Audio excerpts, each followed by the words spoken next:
hard to explain to somebody that's never been around it.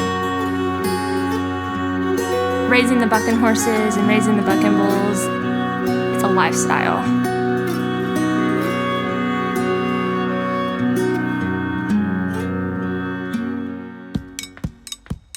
I'm Neal Gay, and I'm a rodeo cowboy. Been a cowboy all my life since I was 13 years old.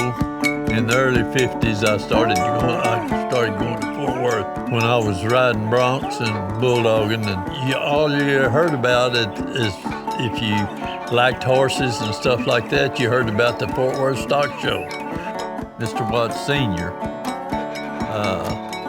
was running the rodeo at Fort Worth then. He was having a little problem with the cowboys. Cowboys have a tendency to do what they want to do when they do it. Asked me one day, said, we need to entertain the people in the grandstand. They don't want to see the back of those cowboys standing up in front of them. Can you stop that? And I said, well, I can try. And he said, well, I'd sure appreciate it. And I said, okay, so I did. I took the job as arena policeman. Paul Cinnamon was one of the rodeo producers, and he suggested to my father that he hired Neal to run the rodeo office, which he did, and that lasted about 2 years. My father was so impressed with Neal, he said, well, why don't we just make you the rodeo producer? He said, you just put the rodeo on from now on, and you just come tell me how much I owe you when it's over. Our arrangement with Rafter G has been strictly a handshake deal. And I've been putting it on for 40 years. And I don't have any kind of a contract or anything. If you're riding a horse, you might as well be glamorous or whatever, flashy, whatever you want to call it. And I started out making my own costumes. There wasn't anywhere to buy them, you know, and there was trick riders and other flag carriers before me that always looked so pretty, and you just think, oh gosh, you know, that's so neat. And so I take after that. The people that walk into a rodeo and watch it, they have no idea what goes on and what kind of time and work it takes just to get that show going. They don't realize we literally work on it all year round. Grandma did it, our mom's done it, and now sister and I are getting to do it together and wear some of her vintage outfits. Megan and Summer wore 36 different costumes. They don't repeat anything but a hat sometimes. There's enough left in the closet to do 36 more, I know. It is big shoes to fill. You constantly, or I constantly, you know, I want to do a good job and do as good a job as she did. When you're carrying flags at the stock show, I mean, you're right up there with the best of them. It just makes you proud. Brings tears in your eyes. They're such good riders, and they look good, and they'll just, you know, it just makes you so proud.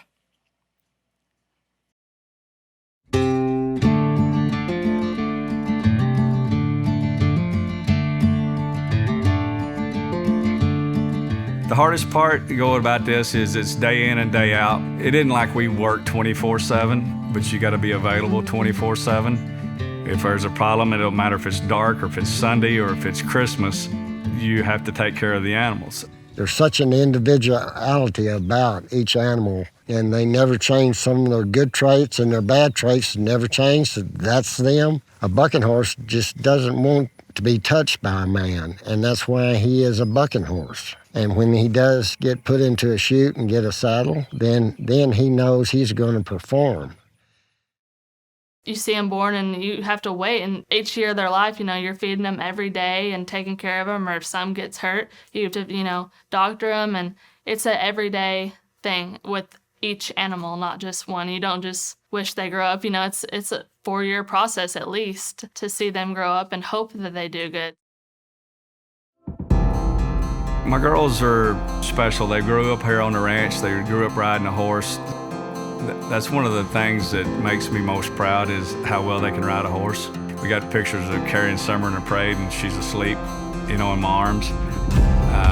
I would take them over just about about anybody to help me gather. The way I like that my girls think like I do. I don't have to tell them where to be. I plan my days sometime to when I know I can get both my girls there to help. They truly grew up in rodeo.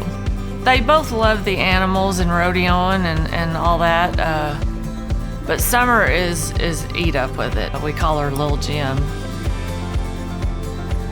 She's just like her daddy, and she knows these animals like the back of her hand. Ever since I was little, I've been around all these horses and bulls, and I mean, I just couldn't imagine anything else.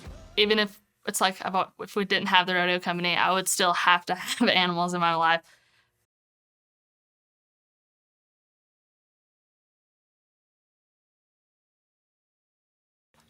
That's totally what this family is in this business about, is strictly these animals out here. No ifs, ands, and buts, no money. You know, I mean, it's all about personally knowing, you know, this many head of livestock and keeping up with them. My dad told me a long time ago, he said, Freckles Brown was a bull riding director. He said, you stock contractors think your animals are like your kids because you think yours are better than everybody else's. And it's the truth, because if you didn't think that, we wouldn't be in the business. I'm glad that the rodeo in Fort Worth has included the Rafter G Rodeo Company, because we have been there through thick and thin, and they've been there with us through thick and thin. What would we do if we wasn't doing this? And it's hard to think about doing anything else because this is all we've ever done. You know, it's all Jim's ever known, and even the girls.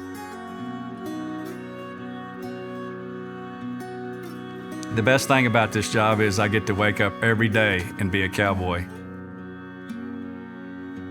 I have to say that I stole that from my dad.